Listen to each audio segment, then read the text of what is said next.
The Tomorrow War. The film opens in Miami Beach as Dan Forrester, Chris Pratt, and a number of other soldiers fall from the sky amidst a devastated landscape. Dan lands in a pool alongside other people, who continue falling. Jump back 28 years earlier to December 2022. Dan is a biology teacher that lives with his wife Emmy, Betty Gilpin, and daughter Muri, Ryan Kiera Armstrong.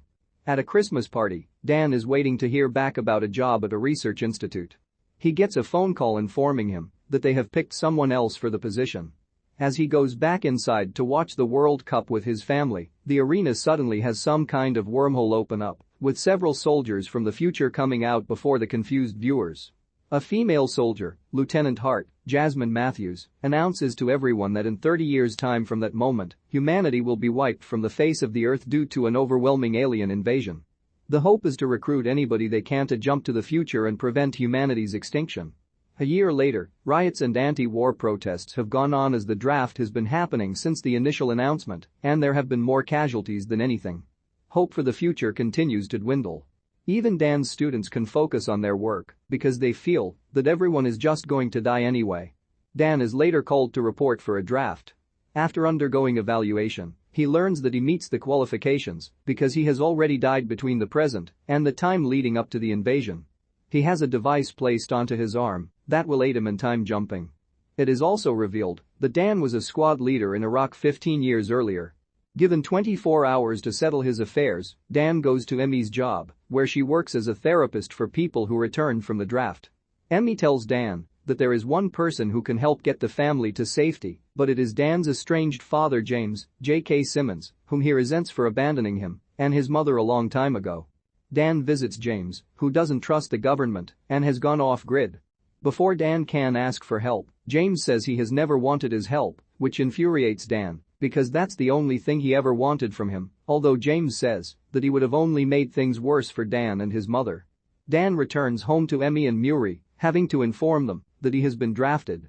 The two are heartbroken and hug Dan goodbye. Dan reports to the draft, where he meets other people like Charlie, Sam Richardson, Dorian, Edwin Hodge, Nora, Mary Lynn Rajskub, and Cowan, Mike Mitchell. The draftees are told about the process of time jumping and the plan for their mission. Charlie tells Dan that they sent people who have died before the war to avoid a paradox, while also noting that Dorian jumped back after killing an alien, which they referred to as white spikes. Without any time to prepare, the draftees are alerted to pass through the jump link into the future, where they will end up on Miami Beach. Things go wrong because the draftees are dropped off way higher than the plan was, causing several to fall to their deaths, while Dan and others land in the water. After getting out, Dan reports to Romeo Command the Colonel, Yvonne Strahovski, who informs the team that the military has issued a blanket bombardment on the area to wipe out any living things. She tells the team to rescue lab personnel before the bombs are dropped. The team moves forward into the facility, where they find the lab crew dead, but they recover their research. Soon, the team comes face to face with the white spikes, who are fast and deadly with whip-like tails. Dan and his crew manage to kill some white spikes as they run, but Cowan falls through a tunnel and Dan attempts to help him. The white spikes are closing in, so Nora and Cowan stay behind to hold off as many as possible just before the military drops the bombs on the tunnel, killing Nora, Cowan, and the white spikes. The surviving draftees wake up at a camp in the Dominican Republic. Dan meets the colonel, who turns out to be an adult Muri. She has some estrangement toward Dan for going through with the draft. She tells Dan that her team has located a female white spike whose physiology may be key in taking down the rest of the hive. The team comes across the cave containing the female, but dozens of male white spikes start coming down. Some gets shredded by chopper blades, while the soldiers continue to fight them off. The team manages to cage the female, albeit with Dan nearly compromising the mission to save Muri. She reprimands him and then reveals to him that he died 7 years after the draft in a car accident, and Muri witnessed his final moments, all of this being after he returned from the draft and became disillusioned and left his family, hence her estrangement toward him. The team brings the female back to an oil rig, where the jump link is so that they can produce a toxin from the female's blood that will wipe out all the white spikes. Soon, many more aliens overrun the base and attack, leading to another ferocious battle. The time in the jump link is about to expire, and the female white spike breaks free.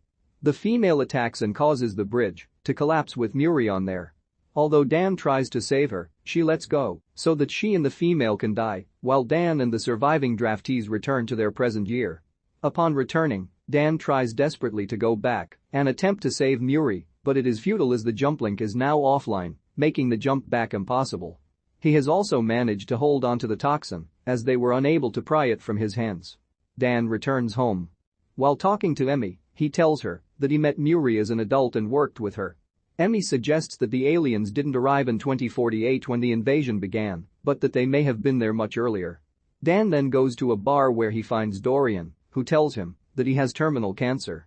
Dan asks him about a white spike claw that he kept as a souvenir, and they discover ash on it that came from Russia. Dan asks one of his students about info regarding volcanic ash, leading to all of them deducing that the white spikes have already been on Earth this whole time and were thought out by global warming. Dan, Charlie, and Dorian attempt to get help from a government higher-up to allow them to take on a mission to Russia, but he denies them. Dan then goes to James for help, and they, along with the other soldiers, make it to Russia and discover the site of the frozen white spikes. It turns out that the ship they came in on was not theirs, but rather to a different species that was carrying the white spikes as cargo to eliminate other planets. They proceed to inject the toxin into the white spikes, but the aliens wake up and begin to attack. After an intense battle, Dorian sacrifices himself to obliterate the white spikes with a bomb. Unfortunately, the female white spike remains, and she goes after Dan and James. They attempt to inject her with the poison, but she bites her arm off to prevent it from spreading. After beating it further, Dan shoves the toxin into the female's throat and knocks her off a cliff where she splatters, officially ending all the white spikes for good. News about the war's prevention spreads, with the higher-up from earlier taking credit for Dan and the others making the trip. Dan reunites with Emmy and Muri, and he introduces Muri to James. 30 years into the future, an alien race called White Spikes causes the extinction of humanity. People all over the world are being drafted to fight in the future to prevent the destruction from happening. Biology teacher and former soldier Dan Forrester is drafted and finds himself in the future working with his adult daughter Muri to fight the White Spikes. The team develops a toxin from the female white spike that is substantially stronger than the male's. The aliens attack the oil rig where the team is, leading to Muri's death, while Dan is sent back to the present, the jump link to the future now being severed for good. Dan then finds a bright spot when he realizes that the white spikes have been on Earth all along, having been later thought out by global warming. They were also brought there by other aliens to wipe out other planets before their ship crashed on Earth. Dan and some soldiers, along with his estranged father James, go to Russia to the site of the ship. After battling the majority of the aliens and killing them, Dan and James battle the female until Dan shoves the toxin down her throat to kill her, effectively eliminating the threat in the future. The war is prevented, and Dan is able to return home to his wife and daughter.